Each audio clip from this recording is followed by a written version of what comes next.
because today we're going to talk about the Honda CB300R performance. We're not comparing it to anything in the sense of like, is it the best beginner bike? How does it compare to an MT-03? No. The discussion is, how does it ride? How does it feel? What I think in actual use. How is it on my commute? How is it around town? Do I think I got enough power? Do I think my complaints about the gearing are significant enough that I'm, unhappy with it? And I think a lot of this, the answer really is manage your expectations and be realistic about the intended role of the bike. This is not a powerhouse. It's not meant to be. There is 286 cc's. On the other hand,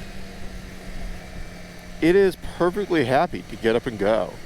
And around town, there is more than enough power if you're willing to use it. You have to be willing to step on the gas. The power is not casual. It isn't there just because you thought about it. You have to actually step on the gas, so to speak. I will eventually get to show you what this bike defines as get up and go. Because it's, look, if you're thinking it's like a 600, 650, an 800, any of the bigger bikes, you're going to be disappointed. This is not my usual commute time. In case anybody is confused about the change in the video, conditions. It is not quite 7:30. I have to be at work for 8 o'clock today. They decided to change my schedule, and they never even told me. I happened to look at my schedule. Can't win, guys. Can't win. So, 7,000. Still perfectly happy to goose it, right?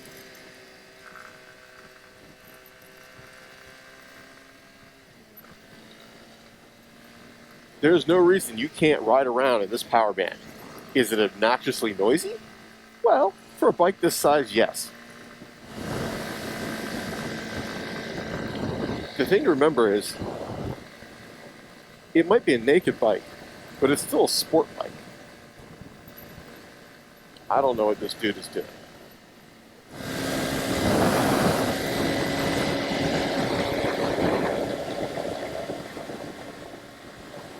I mean, just like that, we're doing 80.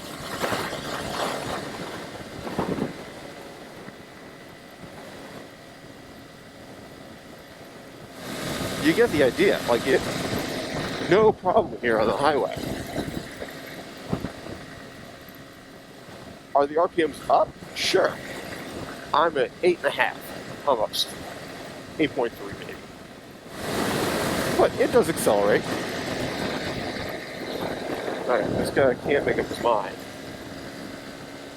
Problem is we're going uphill into a headwind, a heavy headwind. And I do mean, like, literally, today is listed as a windy day. And it's all coming from the same direction I'm headed into. So I'm feeling, 90 plus for wind.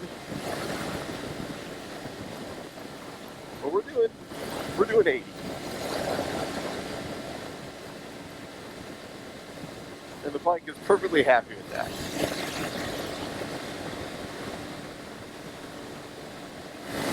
The speed limit through here is like 75.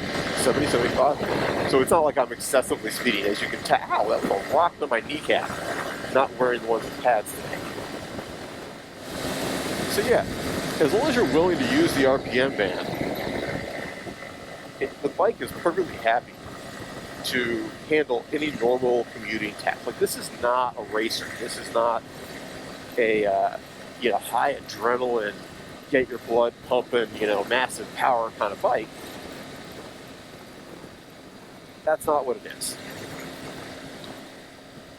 But if you're worried about, you know, can I get on the highway? Can I handle traffic?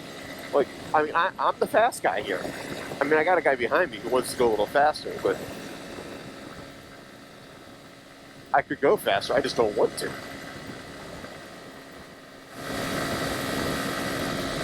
So I'm not saying you want to ride up there, but you can push that a lot. You can be up here, you know, 8,000, 9,000, even 10,000 RPM for an extended period of time. And while it's buzzy and annoying and noise, it's fine. This is fine. Everything is fine. Except it's not sarcasm. It is. It really is.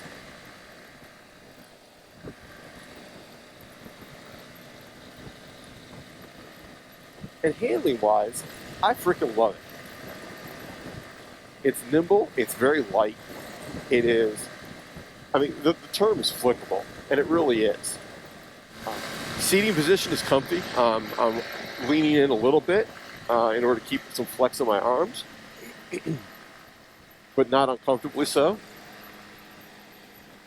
Honestly, the seat is more comfy than I expected. My previous comments on the seat were not so great. I got to take it back. With minimal break-in, both for my butt and the seat, it has been perfectly comfy. Now, this is not a touring seat. If you are going to spend, you know, 8 or 9 hours a day in this seat, this is not going to be super comfy. Welcome to reality. This is a little naked sport bike. An hour or two at a time is about all you're supposed to do.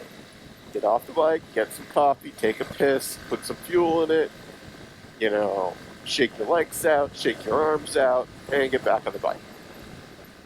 Going around corners, even in wet weather, the bike really does do well. Now, I have not pushed the bike in any normal sense. Like, you know, if the bike has a scale of 1 to 10, as opposed to my skill level, I've probably only taken the bike to 3 or 4, really.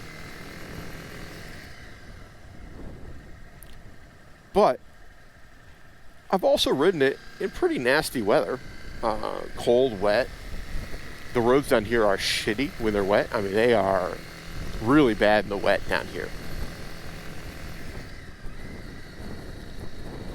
And no problems at all. Bike never got squirrely, never got, you know, out of shape.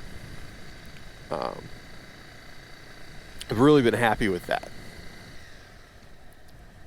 I was not surprised. I mean, it has a reputation of just that it is a good performing bike. Whew.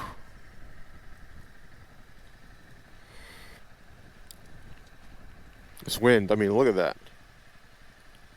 You guys have seen me talk about the wind when nothing was moving, and now we have, you know, all this.